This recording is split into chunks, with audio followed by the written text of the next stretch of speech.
All right. It worked. I did all of that just so you could stare at Jeff Goldblum's face for like a few seconds, but I hope it was worth it because it was worth it on my end. Anyways, hello everyone. Um, I came back to this channel because, well, it's pretty much dead anyway, so I might as well do something with it. And I just wanted to do a movie review, and keep an eye out if you're gonna stick around. You're probably gonna see more of these in the near future. So if you like these kind of types of content, don't forget to subscribe. And oh, I'm doing the basic YouTuber thing. Don't forget to subscribe and like the video and share it.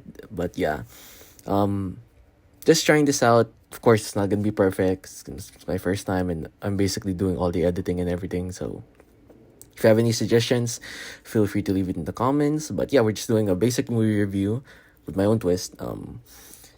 And before I start, I just want to add that the clips that I use in the intro, its rightful owner will be included in the description. And um, also gonna plug my own blog website. Yes, I have my own website where I do movie reviews and TV show reviews and game reviews.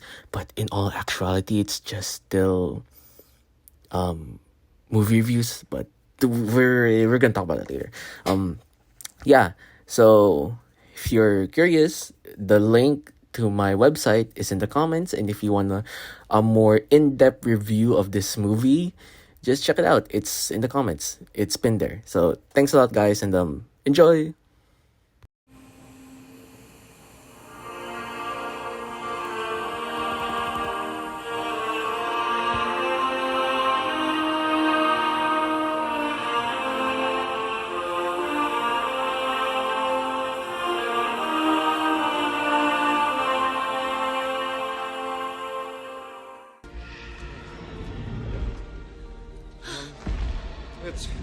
It's a dinosaur.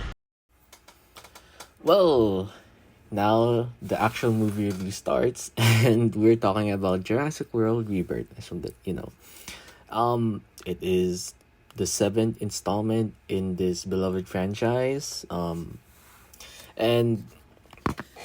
to start, I would like to say that this movie is pretty good. It delivered on what it showed in the trailers. In my opinion, it's more of like a mix of, you know how there's hybrids. I would like think of it this movie as a hybrid that mixes both the familiarity that the originals had while also innovating and adapting the more new concepts that the Jurassic World series introduced, such as hybrids and different islands. And in this movie, we're introduced to an all new cast, a fresh start, which is what I like, while also referencing old characters that we know and love. As spoilers, in case you didn't already know, Dr. Henry Loomis, played by the talented Jonathan Bailey, mentioned that he was a student of Alan Grant. And It's a dinosaur. I think it's not a Jurassic movie or show if it doesn't have the nerd archetype character. You know what I mean? For Jurassic Park, we had Alan Grant. For the World Series, we kind of had Owen and Claire. They were both dino nerds. But yeah. Then we also had in the series Camp Cretaceous and Chaos Theory, we have Darius Bowman. Those who watch that, it's an underrated show. I highly recommend it. It's very good. And I like how they incorporated past characters in this film without making it seem fan service type for the general audiences. They didn't try to force it or force feed us. Oh, Alan Grant's there or Owen Grady. I just love it because in a way, it feels more natural and more realistic in a sort of way, rather than what Dominion did. Yes, I watched Dominion. I forgot some of the points in the film, but I still do remember the essence or what they were trying to accomplish. And well, I understand that it's hard to close a trilogy, but if done right, you would be left with something absolutely amazing. Like absolutely. Like take a look at all the other trilogies that Jurassic Park. Yes, Jurassic Park 3 and The Lost World weren't that well received, but I enjoyed it in my opinion. We have the Spider-Man trilogy, like Tobey Maguire. That trilogy was good. And the so much more trilogies out there. But I love it in a way where in this one they don't they don't force it. They just let it flow naturally through the characters. They let the characters tell their story as this is a base of what they're trying to build going forward. And subtle references like, oh, Henry Loomis being acquainted with Alan Grant is already a fresh start or a good start. Who else? Maybe Owen Grady could be related to, I don't know, someone like Duncan or Zora. Yes, they're mercenaries, but in their line of work, they're bound to like run across each other. So I hope that happens. But I just love what they did. Okay, I'm a dino nerd at heart. And the characters in this movie, I believe some of them were a bit on the edge. I feel like they could have done a lot more, and a lot better expanding on these characters. Yes, I know that people want to see the dinos, but we have to get a reason to see the dinos, which is why we build on the characters and the humans first, as what was said in Jurassic Park. Humans and dinosaurs separated 65 million years, and now you're putting them all back together. There has to be a reason for them to go out there and actually risk their lives for the dinos. So in a way, it's good. The the Delgado family, I feel like their inclusion in the story made it a bit more humanizing in a way. I think that's what they were trying to go for. You have this group of a band of mercenaries just trying to collect dino DNA, and then you just have this innocent family going on a vacation. So that made it more realistic in this already unrealistic setting. I do believe that out of the Delgado family, I think Xavier really really showed up for me. You know what I mean?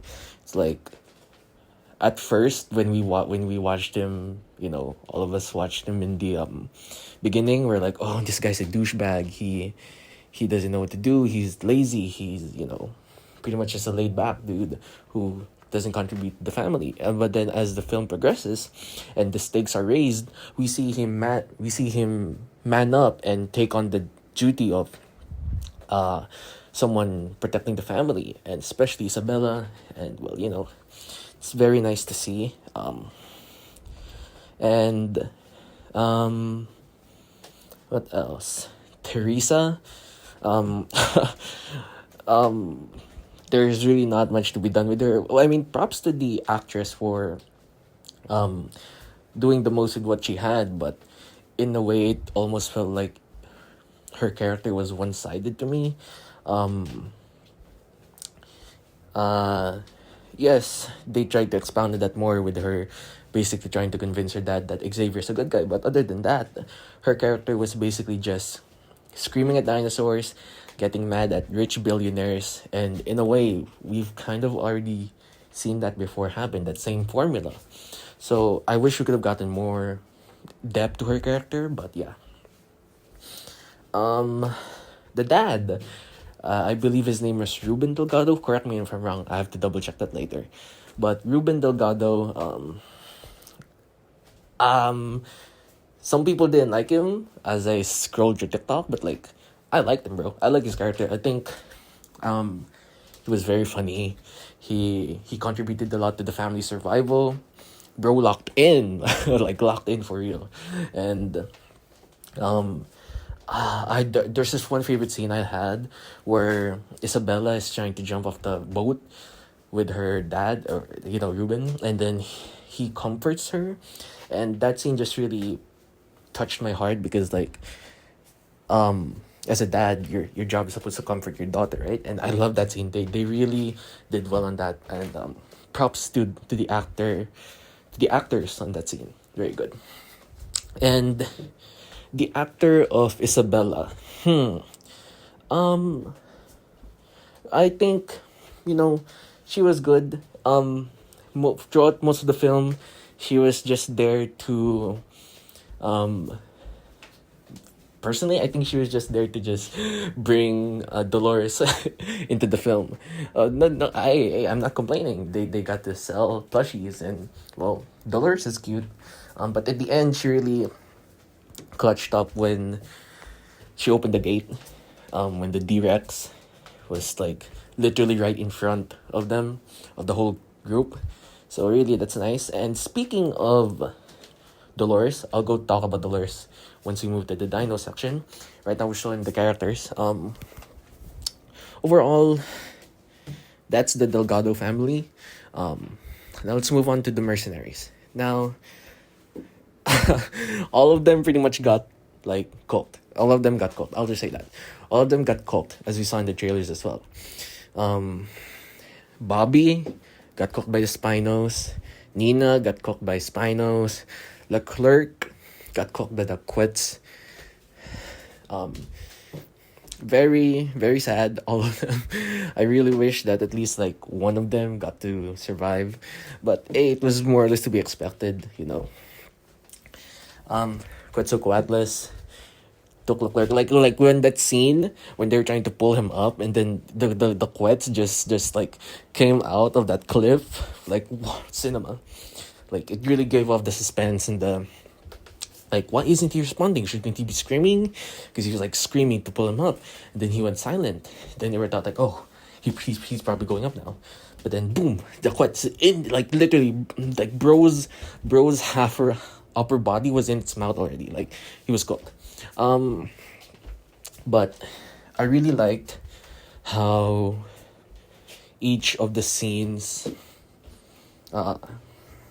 portrayed the deadliness of these animals through, of course, eating battle-hardened mercenaries. Like see, they're battle-hardened mercenaries. They know how to deal with humans. They know how to deal with the human mind, the human mentality, and how to adapt to that. But they aren't adapting, and they aren't ready for what dinos are capable of, what these animals are capable of, because, of course, they've never seen them until now. And I think they did a great job of that. Like, no matter how prepared you are, no matter how well equipped you are, there's always something bound to mess up. And I think that's the message of the Jurassic franchise as a whole. It's scientists trying to play God, basically. It's like what Ian Malcolm said. Shout out Jeff Goldblum. But I think very sad for those guys. But now let's move on to the main cast. Let's start with Duncan, Mahershala Ali. Bro, I'm being for real when I say I loved his character so much. I loved it so bad. It's very, like, when you see him on paper, or like you're basically judging a book by its cover by going, oh, he's so serious. He's probably nonchalant. It doesn't talk too much. But in reality, he's a big softie, especially when it came to those kids. When he tried to comfort them, and he said that he's gonna make sure nothing happens to them. It's just so sweet. He's a big teddy bear, and I'm so glad that he survived at the end of the film. Like, legit, bro, when the D-Rex was chasing him to like the river, I think you saw that. I think you guys saw that in the trailer as well. So it's kind of like a spoiler-ish, but I thought he was cold. When the flare went out in the jungle, it really scared me. But then again, we also did remember in the film, he said something of said something to Dr. Loomis about not wanting to die in the jungle. But then Dr. Loomis was like, you know what, I want to die like near there so that my remains can be preserved. Like, bro was crazy. But yeah, Duncan's character, it's just amazing. Um, the acting by Mahershala he did such a fantastic job portraying him. It very made me attached to his character as a whole. Um, and I can't wait to see more of him. I really do. Whatever reason he has, whatever reason Duncan has to go back and see these dinosaurs, I hope that we just get to at least see him one more time. But yeah, I really, it really hits me when one by one he saw each of his comrades get taken out. With Nina, with the Spino, he was screaming. He was just, he was pleading that she should be okay. But then, I like the scene where water comes, whoosh, just comes crashing down there, the beach, and blood in the water. That's like a way of telling, oh, it's over. And with Leclerc, oh, sad. With Leclerc, bro got cooked. Especially Nina and Leclerc, earlier in the movie when they were still tracking down the Mosasaurus. We see those two have a bonding moment by like eating food. It was very nice to see. And yeah, I just think that Duncan has been through a lot. He's been through a lot, and that's why he's so adamant to taking care of children, because I'm pretty sure he had his own child, and it's very sad to hear. But I wish more of his character gets expanded on. But yeah, Mahershala did a great job. Just a fantastic character overall. Next, Zora Bennett, Scarlett Johansson. Honestly, like top 3 favorite characters in this movie. Like, like top 4 maybe. But like, yeah, top 4. One of the first characters we see, the intro in the beginning, and the whole and like basically, I love the moral dilemma that she's presented with here. She's presented with a choice by Dr. Loomis. She's presented with the choice by Dr. Loomis to basically, hey, why don't we just give away this dino blood for free to everyone? We're gonna market it to the world instead of just being it through a closed company where they're gonna charge everyone for it for like $1 million just so they could have medicine for a heart disease. At first, she was like, nah, dude, nah. And I can understand that. Like, she need that money. She needs that dough. But as the movie went on, and as we see her character progress, just after seeing so many deaths and after seeing so many chaos rampage, and with the fact that there's an innocent family on the line, I think, and not only that, but with the deaths that surrounded her past, with her old friend who died on a job, and her own mother, I think that's what pushed her. She needed a catalyst to be able to push her to make that decision, and I think that decision was Dr. Loomis himself. So I like that. In a way, we're given with the moral dilemma again. It's it's always the nerd archetype characters that are good. But yeah, it's I like it. What else? I also like the scene where she the Quetzalcoatlus lair or nest. She pulls Dr. Loomis to her strength, like that's woman's strength. I'm not gonna lie, that's crazy. But uh, and speaking of which, I just love this part in the movie where there's this scene where you know, basically the scene earlier where she's trying to pull Dr. Henry up, but the string's about to snatch because he's trying to get the Quetzal egg embryo or something, but then it snaps, but then he was able to get it in time, and then um we thought that was, and then good thing he fell onto like a lake. Yeah, yeah, he fell into like a lake. And then um I love when they went to check on him, we see this face of, I would say, I wouldn't say face of anger, but more of this face of like relief. She's relieved to see he's okay, and she has a real soft spot for him. As seen with they were chatting up with the Moza, and especially in the opening scene when they're trying to get Dr. Henry on board. They're just sitting, and then it's so funny, the scene where they're just like um waiting for him, and then he's just chowing down on those Altoids. Very funny, very funny. But we can already tell that there's a chemistry, there's a form of connection, real bond that can't be separated easily. Well, only if one of them gets eaten or something. But and then after that, we can see that after Henry's okay, he went to check on her, and then she was like, "We have to get out of here now." That was like a shown of worry. She doesn't want him to see it, but like from her tone, we could tell that like she was really worried that, oh, he might have died.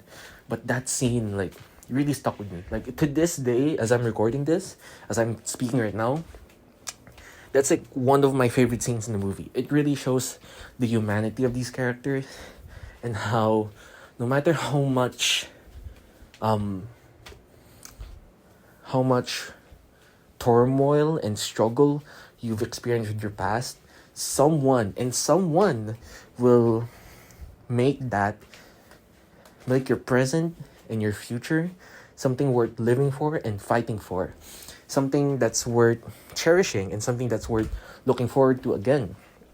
No matter how many relationships, no matter how many people you've lost, there will always be that one person. And I think that's what I'm getting at here. Very, very good. I love that. I just went on a little yap about that scene, but I just love it. Okay, next, the GOAT himself, Dr. Henry Loomis. Where do I start with this man, bro?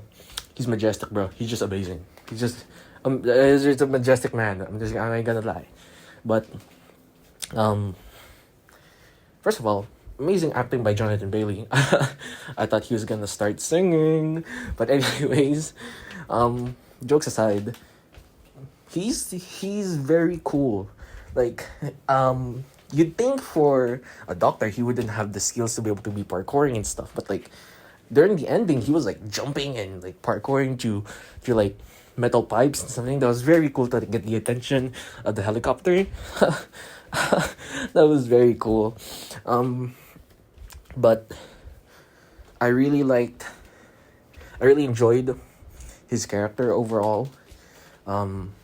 He's a very cool character, a very nice addition, a fine collection to the nerd archetype that these movies have. And tying back to what I said earlier, the way they incorporate past characters without making it seem like fan service, they do it in a way that makes it easy to digest and make it go like, oh, that makes sense, instead of like force feeding it to you. So I very much like that. I really did enjoy that he was the one who approached Zora about the moral dilemma that she would later on decide. And I love it that at the end of the movie, he was the one who gave her the choice of choosing whether or not what to do with the samples that they got from the three big dinos. And I think that just shows an insane amount of trust that they've gotten over just like a short time they spent on that island. Like I feel like one day on a dinosaur island is enough to make you friends for life. Like look at what happened to Camp Crito. No, but yeah, um, just good character. I very much enjoyed his chemistry with the others. Um, and it was very sad when like he had an emo mood after Zor basically just outright rejected him about giving it to the world without giving it to a rich multi-billion-dollar company. Um, but yeah, and then what? But yeah, I just enjoyed his character, and he's like my favorite character in the movie. Um, I hope we get to see more of him because, and yeah, that's pretty much it. I now about the villains or villain. It's pretty much just Martin Krebs, who is a representative of Parker Genetics Pharmaceutical Engineering.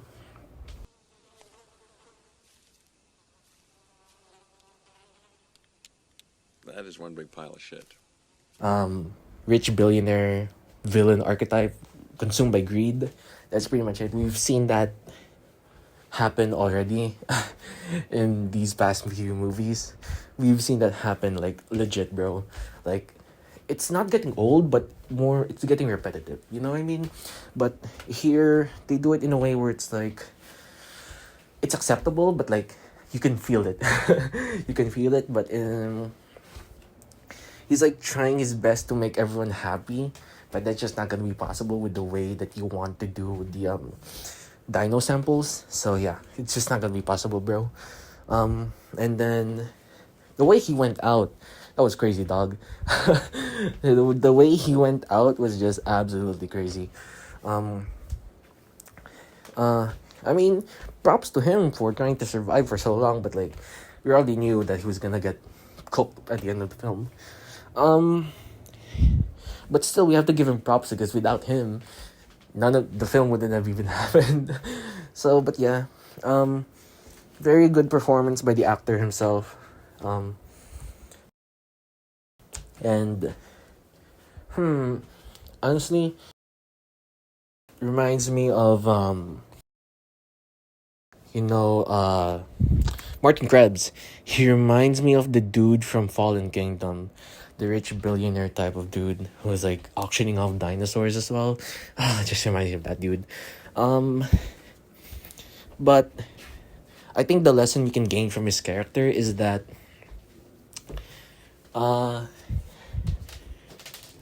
greed can blind you, too much money can blind you, and that if you're not careful, you'll start to miss out on what's really important.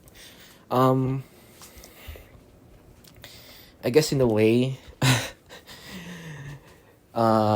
greed is the sole factor of why these movies exist even in the first place. Even in Michael Crichton's original novels, shout out. First of all, I want we're gonna go a detour here. Shout out to the YouTuber Clayton Fiorti because he's the dude who got me into the novels, and by watching his videos,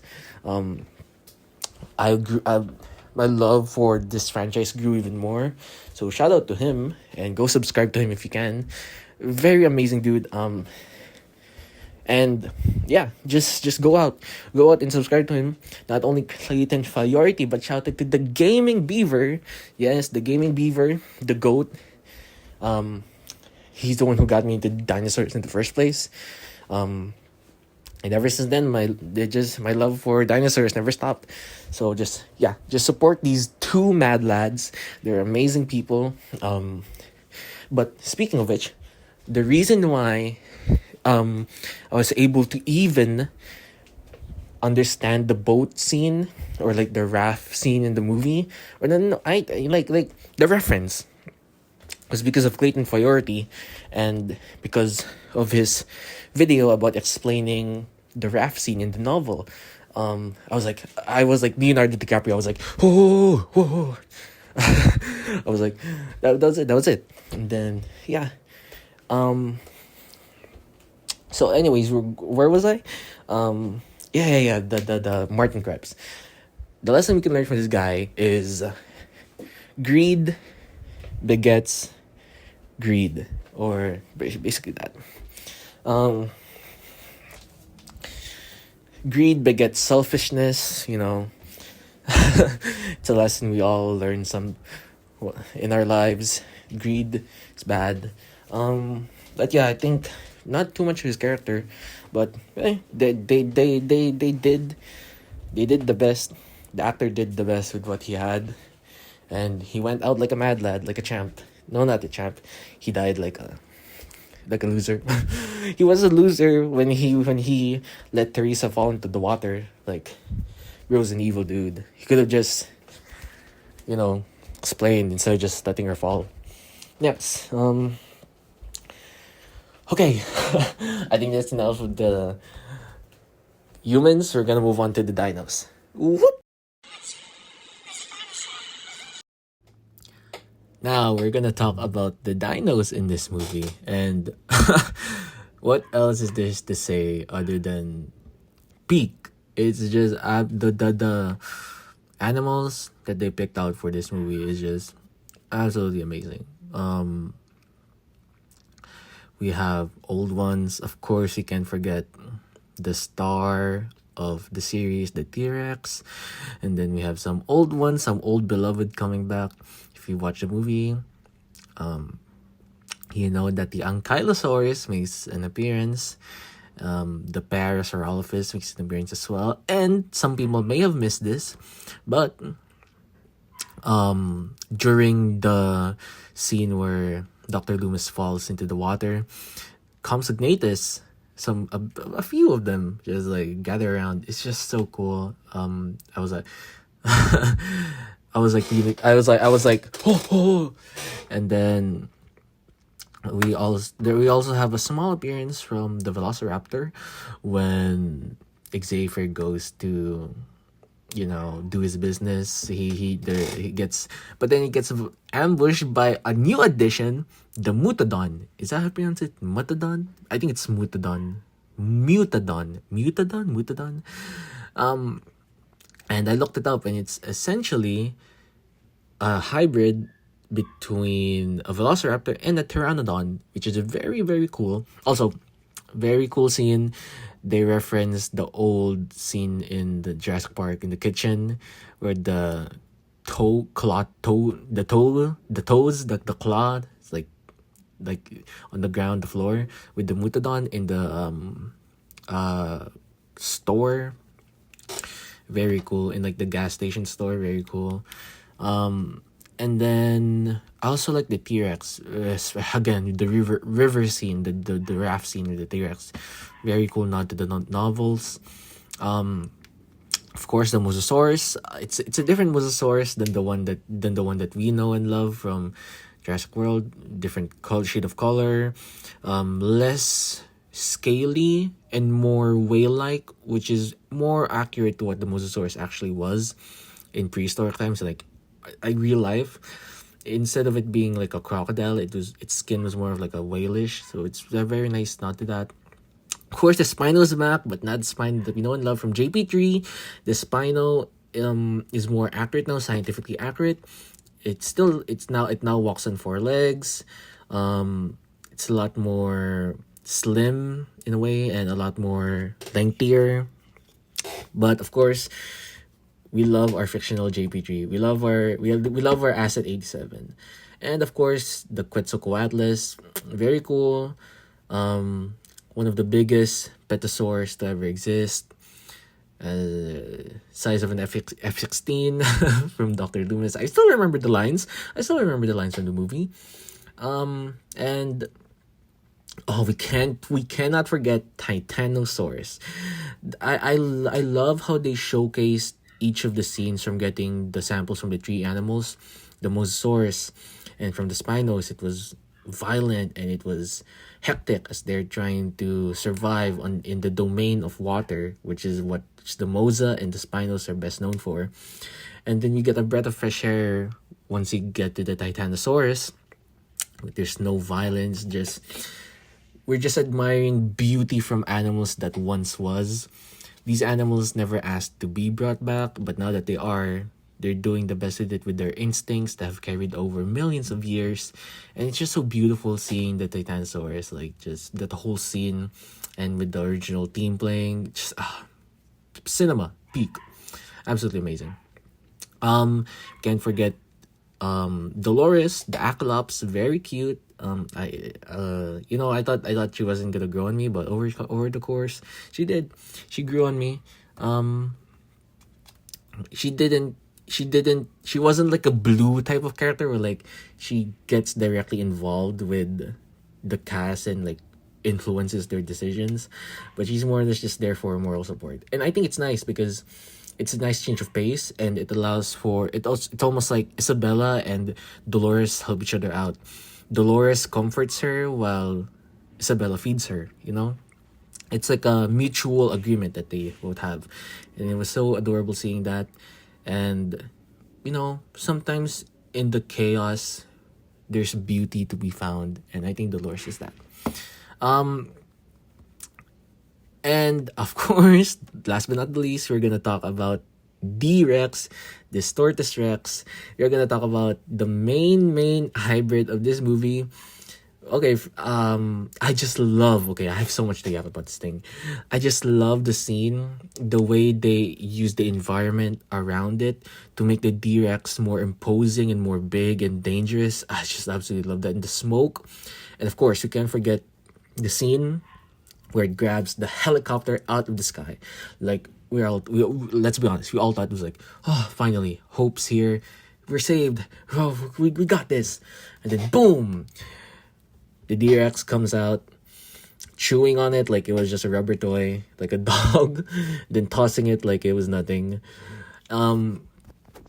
Just absolutely amazing design. I know some people don't really like it because like, oh, this ain't even Jurassic Park, dog. This is just aliens to this. But like, bro, I need you to understand. Jurassic Park wasn't realistic to begin with. It never was and never will be. Just because the original Jurassic series didn't have like, oh, the D-Rex. In which case, the D-Rex is older than Rexy, by the way, because technically, as mentioned, the movie and also the trailers and everything else, everything that was too ugly or too hideous to look at, or genetically modified freaks that are failed, that weren't okay for the park, they were all left here. So the D-Rex has been around for a long while, and all these dinos have been. But yeah, just amazing job for all the dinos here. I was so happy to see the Ankylosaurus back. The Para's kind of just sad. It was more or less a carcass at that point.